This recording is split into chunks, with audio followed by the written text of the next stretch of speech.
som der faktisk kommer grupper hos alle, der bliver gruppe 1. Har du sådan en? Ja, det var fået mig.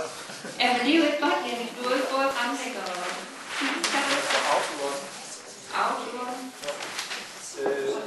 Vi har lavet det på Men så skal den forkerte led. Jo. Jeg tror, det er den her gruppe, vi kører på. Ja. Gruppe 1, og det var den gruppe, der hed inspiration og glæde, hvor jeg sådan, hvordan kan vi eller I som børnebibliotekar blive gladere? Og jeg ved ikke rigtigt, om vi sådan fik kredset noget ind, men jeg regner med, at dem, der står for dagen her, de samler op, så kan vi jo tage det senere. Men jeg tror, det vi sådan kom til sidst, det var, det skal være sjovt for mig at gå på arbejde. Og hvordan bliver det sjovt for mig at gå på arbejde? Eller hvis det er sjovt for mig, altså børnebibliotekaren at gå på arbejde, så ser jeg noget med, at så bliver vi gladere, og glæde det smitter.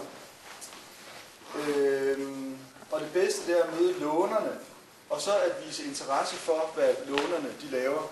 Jeg har tegnet sådan en lille skranke hernede, og det er der, hvor jeg sådan med min fordom siger, det er der, bibliotekaren sidder og gemmer sig. Men det, bibliotekaren i virkeligheden skal forestille sig, når de er nede i biblioteksrummet, det er, at de er en entertainer. De skal holde rummet. Ligesom en showman står og holder rummet. Det er ikke nok bare at sidde med at sidde dernede. De skal tage imod, blive velkommen, vise interesse og få folk indenfor. Og så det handler også noget at give noget af sig selv. Jeg føler, eller vi følte, det var ikke mig, der sagde det, tror jeg nok, at vi giver for lidt af sig selv, når vi sidder dernede. Vi sidder bare meget anonyme. Og så var der en, der sagde, flere frække piger på børnebiblioteket, og det kan vi da bare sige ja til, det vil vi gerne have. Og så det personlige, det handler om, og den personlige kontakt.